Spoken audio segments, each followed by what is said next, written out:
Imagine dedicating your life to the art of flavor, to the alchemy of heat and ingredient, only for your kitchen, your sanctuary, to become the stage for your final agonizing moments. Your tools of creation turned against you in a symphony of shocking violence. This was the fate awaiting a startling number of culinary masters throughout history, proving that the line between a bustling kitchen and a charnel house is frighteningly thin. Welcome to Diagram Lore. We often think of the kitchen as a place of warmth, creativity, and nourishment, but lurking beneath the steam and the scent of roasting herbs is a history written in blood and fire. Behind the polished copper and sharpened steel lie tales of horrific accidents, brutal revenge, and freakish disasters that claimed the lives of those who fed nations and defined cultures. Today, we step away from the dining table and into the danger zone to count down 8 of the most painful chef deaths ever recorded. These are stories where culinary passion met a brutal and often ironic end. Let's begin. Scalded in the service of a king. Our first case takes us to the pinnacle of 18th century French cuisine, to the court of King Louis XV. François Vitel was not just a chef, he was the maître d'hôtel, the supreme orchestrator of feasts, a man for whom perfection was the only acceptable standard. In April 1671, he was tasked with an impossible banquet for the king at the Château de Chantilly. The pressure was unimaginable: failed seafood deliveries, sleepless nights, and the terrifying weight of royal expectation. On the morning of the grand dinner, believing the promised delivery of fresh fish for the Friday feast had failed, Vitel saw only disgrace. He did not quietly retire. He retreated to his kitchen, a place of control now symbolizing his failure. There he took his own sword, placed the tip against the door of his room, and ran himself through with 3 brutal thrusts. Moments later, the fish arrived. Vitel's legacy is the ultimate cautionary tale of culinary pressure, where the fear of failure became a more potent force than the will to live. The Human Torch. In the competitive world of 19th century French haute cuisine, innovation was king and showmanship was its queen. Enter the flambé, a dramatic technique where alcohol is ignited to create a burst of flavor and spectacle.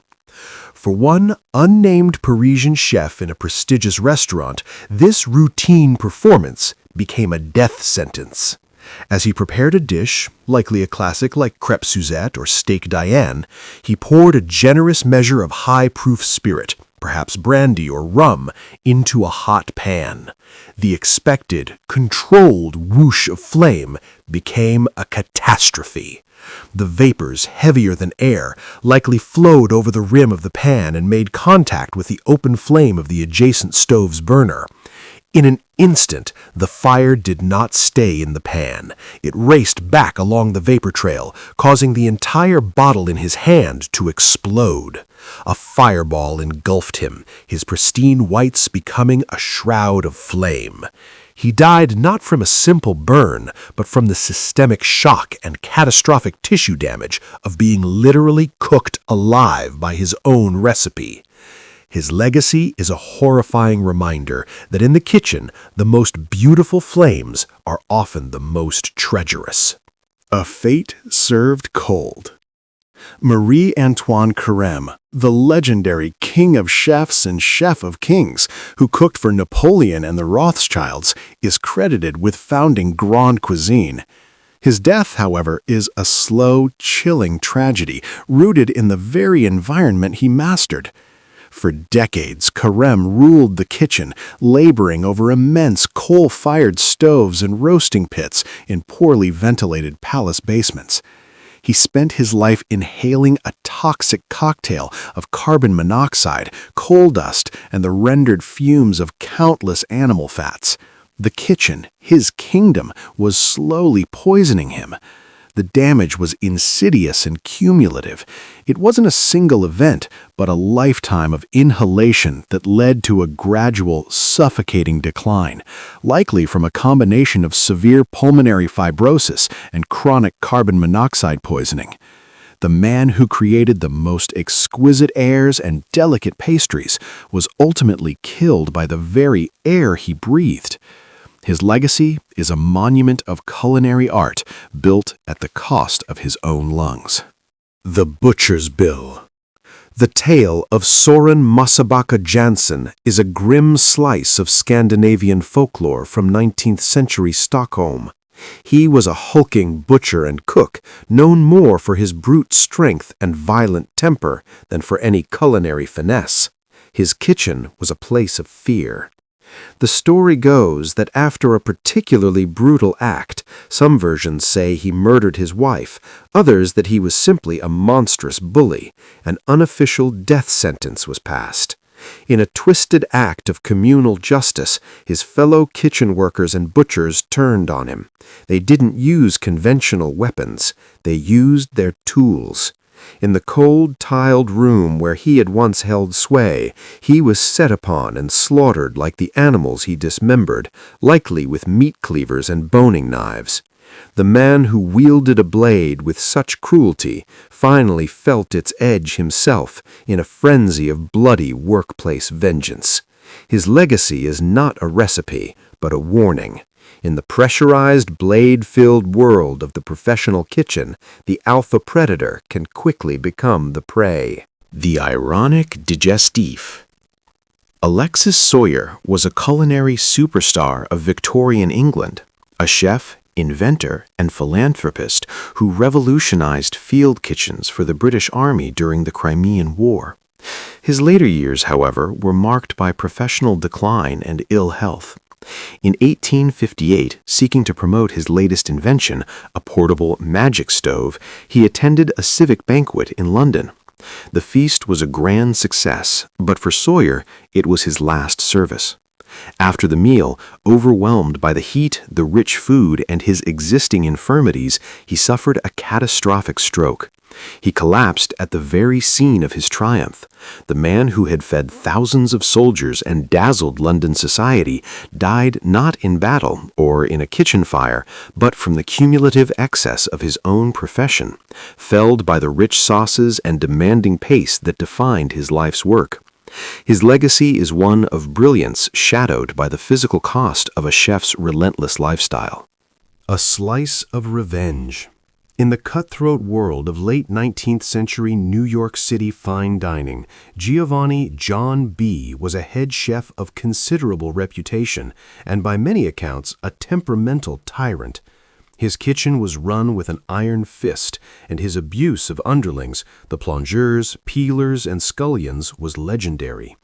One young apprentice, an immigrant boy constantly subjected to scalding insults, physical blows, and having his face shoved into boiling pots as discipline, finally snapped. One sweltering summer night, after a particularly vicious assault, the boy saw his chance. As the chef bent over a stock pot, his back turned. The apprentice didn't reach for a skillet. He picked up the chef's own prized, razor-sharp French knife, the symbol of the man's authority. In one frenzied motion, he plunged it deep into the chef's back. The tyrant fell into his own simmering cauldron before collapsing onto the greasy tiles. The kitchen, for a moment, fell silent, save for the bubbling of the pot and the drip of blood. The boy's legacy was a life in prison, but he created a dark, enduring legend in New York's culinary underworld, the story of the apprentice who finally gave the chef a taste of his own brutality. The pressure cooker.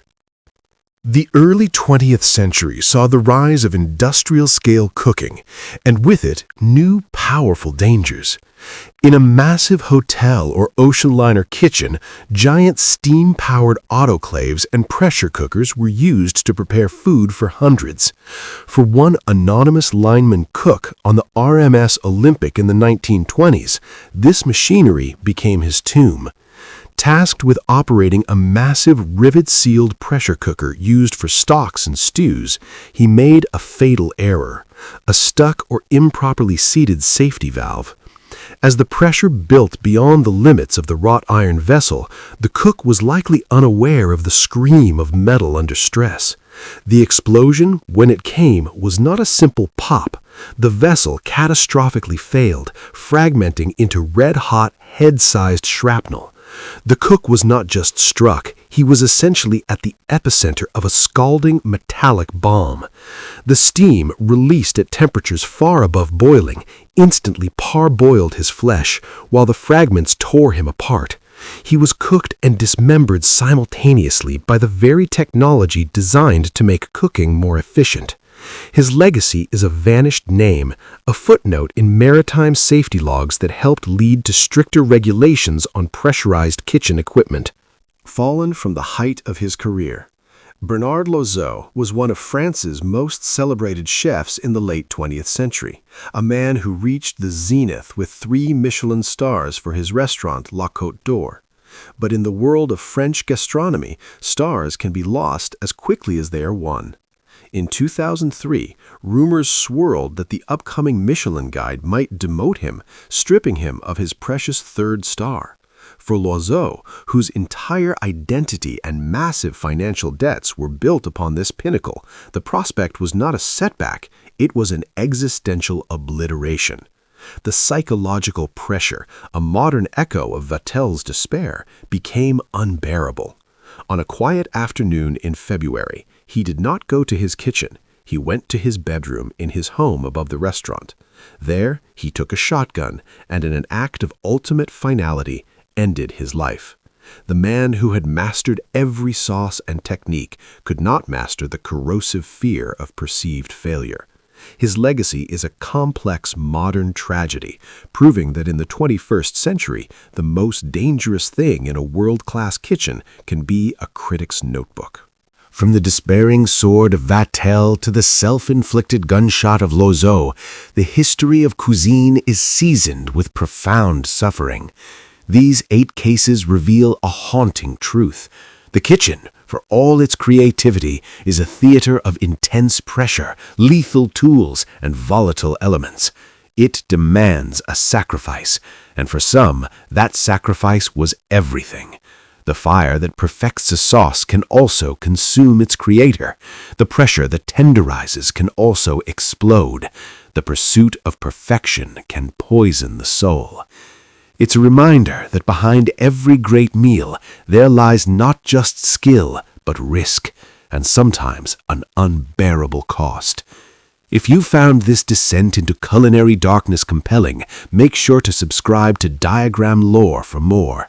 We dissect the hidden histories behind the world's most fascinating and frightening subjects. Until next time, remember, bon appétit, but be careful what's simmering on the stove.